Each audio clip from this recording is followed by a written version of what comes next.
When are you going to hit record? Are you recording already? You're going to wait till we're on and moving? James Jensen. Emma. That's you.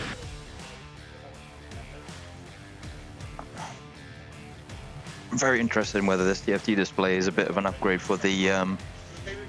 Yeah, all good. It's obviously the one from the Sportster. It is pretty cool. Oh, wow, it's so much lighter than my bike. So much. Wow, it's so much lighter than the 883. It might just be because the weight's a little bit lower down as well. Only thing is, it doesn't sound as good. My first thing is it doesn't sound as good. It's a bit of a forward lean to it as well. Definitely a bit more down and forward. Like on my Sportster, I'm a little bit more back. We got different modes. We'll start with normal mode, and we'll see how we go. Oh wow,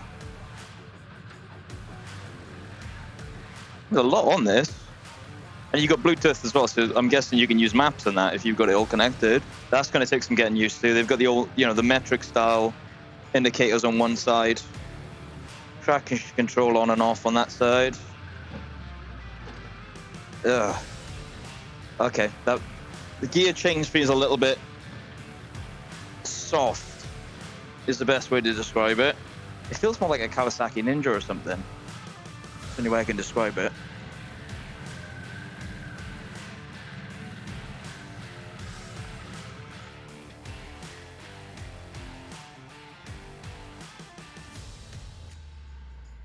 It's definitely a lot smoother, like from the off.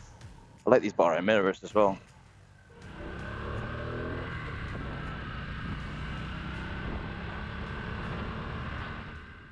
It makes a noise.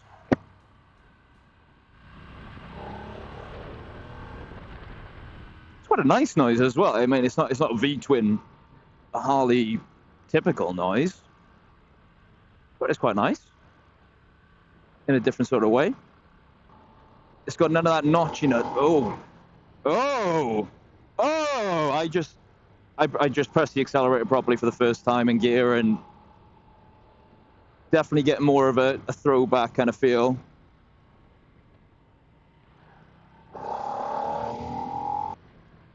Yeah, you can feel that extra grunt. The only the critique that I've got right now is these bars feel like they're bending that way rather than this way. Like I'd rather them be bended more towards me than away from me. But they feel very straight. They're like drag bars, which I guess they are. But I'd want something so I'm not reaching so much. Now I felt that pull, and I'm only in road mode. We'll switch to with the modes button. I was there. We'll switch to sport in a bit and see if we can have a bit more fun. Of course, what's adding to that feeling that the bike's a lot lighter is the fact that it is lighter, but I think it's about 40-50 kilos. But the tank is not a tank. That is not where the fuel is in this bike. It's lower down. It's underneath the seat. That's the airbox. So this feels like more like a Jap bike. It really does. It's really light and flickable. I feel like any Harley I've ever ridden, but I'm not saying that's some people have been instantly turned off by that, but it's not necessarily a bad thing. Like all right, I'll shut up and we'll just ride for a bit, and then I'll tell you some more thoughts later.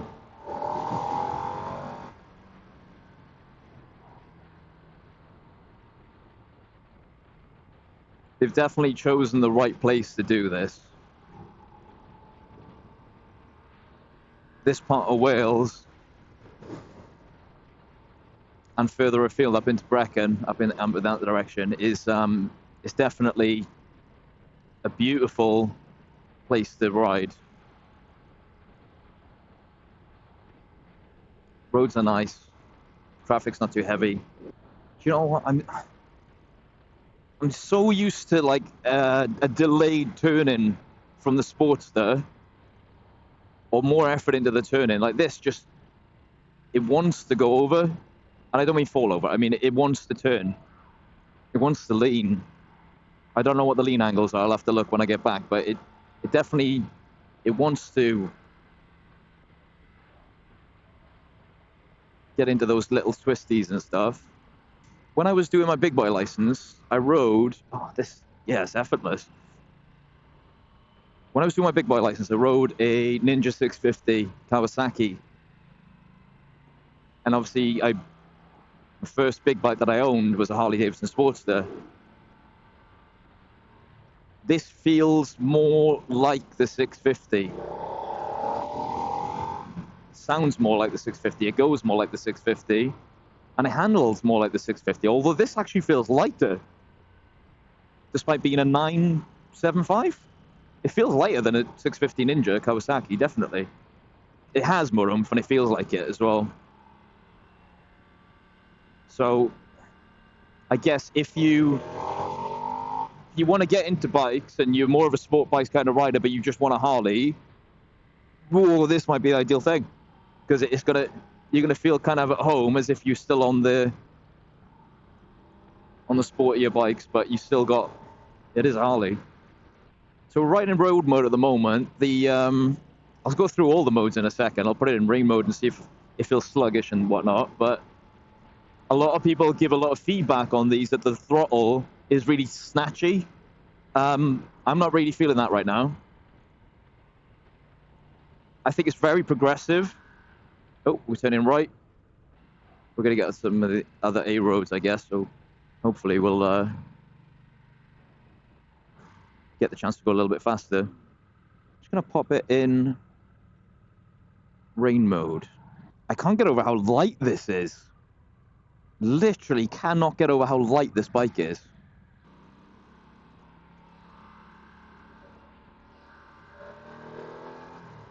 Oh, yeah.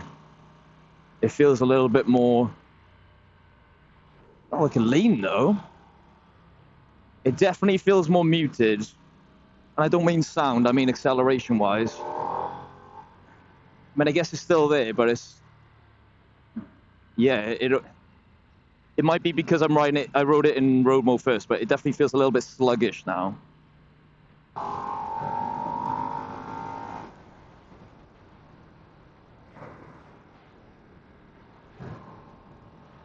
Yeah, there's like, it feels like there's nothing in it. Now it feels more like an 883. Right, that's enough of rain mode. Yeah, see, even just that little switch, I didn't change the gear, didn't change the RPM, just switching it to road mode, it feels a bit more alive now. There's a little bit of a shove to it. So, what happens if we put sport mode on? Oh, yes. Yes, there's a marked difference in sport mode as well. That's what I love, because do you remember when the first cars came out and they had like the different drive modes and stuff? Like my Fiesta ST had a sports mode, but it didn't actually increase the power or limit the revs or any the torque or anything. It just turned the traction control off, and that not really what I was looking for in a sport mode. The later the BMWs and stuff, their sport modes are a lot more responsive. They use a bit more fuel and you get a bit more from it. That's what I'm looking for in the sport mode from this. Do you know what? It's all starting to make a bit of sense now. When I was first moving off, I said about wanting the bars a little bit further back and higher. Like, I thought if I buy this, I'd treat it like a regular Sportster and I put forward controls on there and raise the bars and bring them back to get more of that slouch position. But they've tried to make this bike sportier than the Sportster. So I think it's actually perfect the way it is. The pegs wouldn't make any sense if it was forward controls. I'm not going to get away with overtaking, unfortunately. Because I should be there, because he's leaving too much of a gap. Oh, yeah. It definitely accelerates better than the Sportster, which is no shit. It's lighter and more power, but you could get addicted to that feeling. I think if you want in a Harley sound, it'll disappoint, but I mean, it's not a terrible sound. It sounds like a normal bike. A non-Harley normal bike. I think I'd want a little bit more noise from it. But that's it.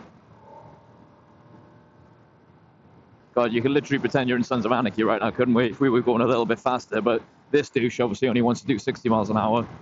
I guess that's Harley riders for you, though.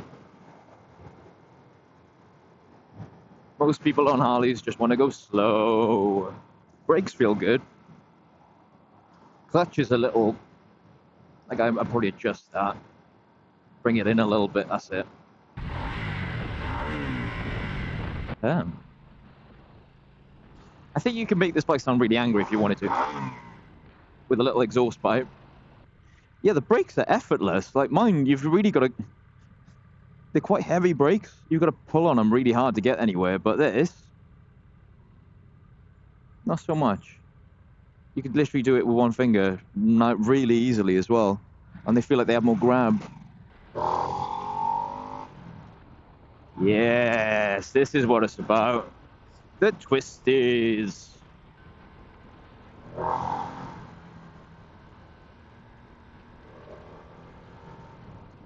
I'm going to say it, I quite like the sound of the engine.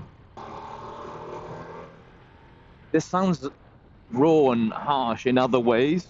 This sounds light and raspy and aggressive. And it is. I mean, it's outperforming, like, the Sportster for real. And I mean, so it should. This is not just the spiritual success of the Sportster, but it's also the amalgamation of the Sportster and the Street Rod, because the Street Rod had the Revolution engine in it, and this is Revolution Max. It's more forgiving than the Sportster. Like, you can do more with the throttle that you've got. Like, you can just cruise. Oh, is he turning?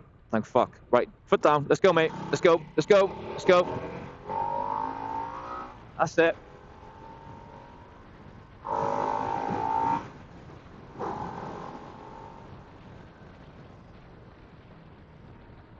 And unlike the Sportster, you've got more than like 5.5, 6K revs to play with. I mean, I'm chilling at 4K here.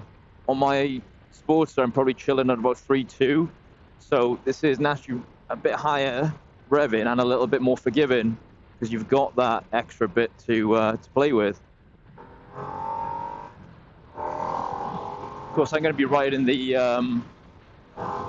breakout after this. That's going to be the exact opposite experience. Because that's going to be heavier and big and brash and all the ways that this bike is light and yeah. It'll be interesting to see the difference between the two. Oh, wow. Yeah, I've not had much opportunity, like, with this guy in front of me to actually twist that throttle back. It's always been like a half turn. So I'm going to, like, just hang back a little bit, which I'm trying to do, but he's making it difficult because he's slow as fuck. Holy. Yeah, it's good. Good. I mean, that wasn't a proper test because we were going uphill. But you could feel the torque there.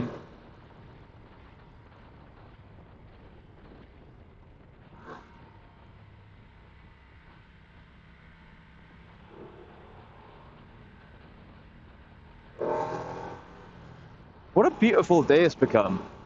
It was horrible on the way up here. It was raining and hailstorms at one point, overcast, and now it's all beautiful and sunny. Which is exactly what I want on my ride. Yeah, boy. I got to question what this fly screen is doing, because, I mean, if you follow that, that's directly to my face, that the air coming off of it. Like Harley said, there's a gap there which is supposed to redirect the air, but I mean, we haven't had it at motorway speeds yet, but this feels like it would be worse in terms of wind buffered into my iron, because I mean, I've got that tiny little bikini fairing on, but it's here. It's not down there. You got to treat this bike with 1,000 more revs than what you're used to.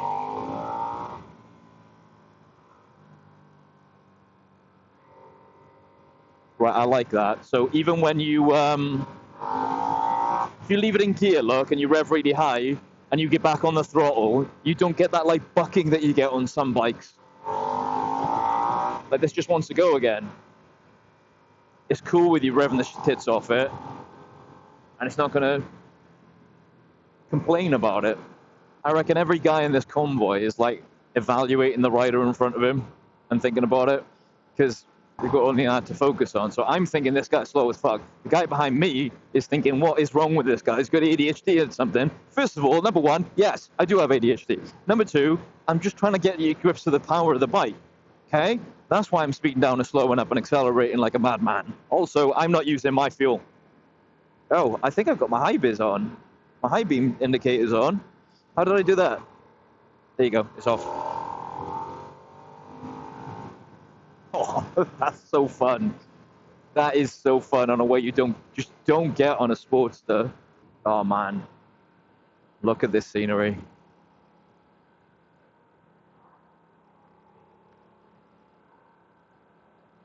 Look at this place.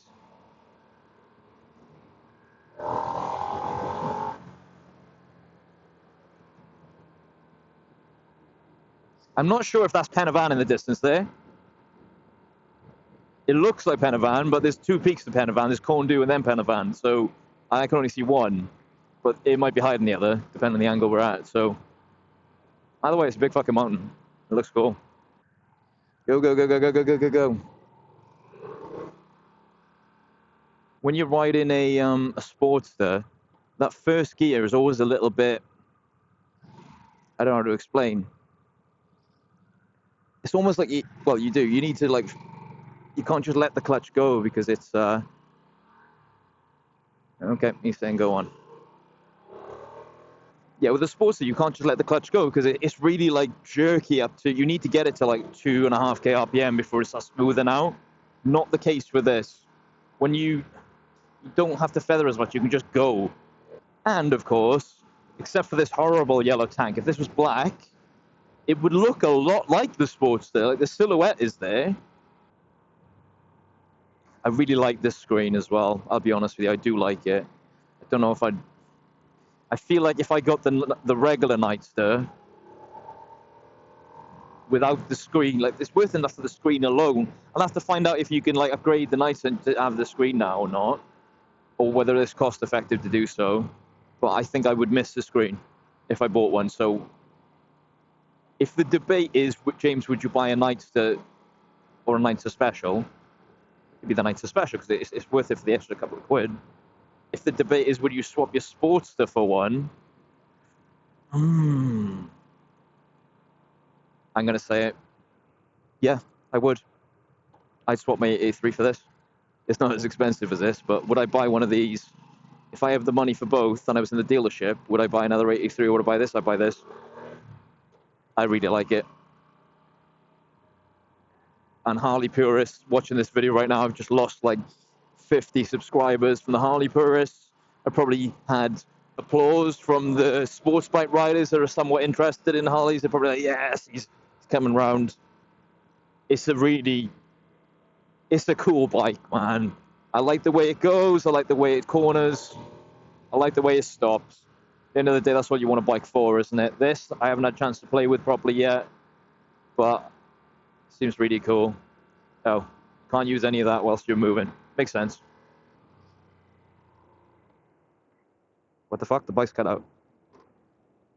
Oh, that's not good. That's not a good sign. I was riding along and the bike just shut off. It would only happen to me, wouldn't it? It's probably something I was doing with the cruise control settings.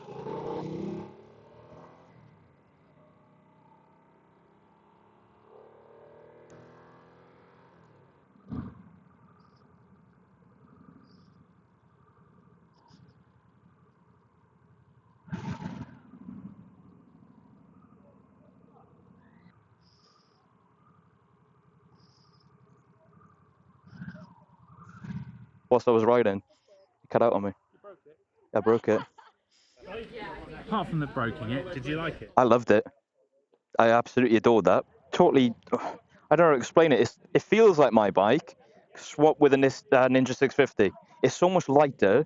It leans really well. It accelerates really well. It's really nice. Really, really nice. It really surprised me.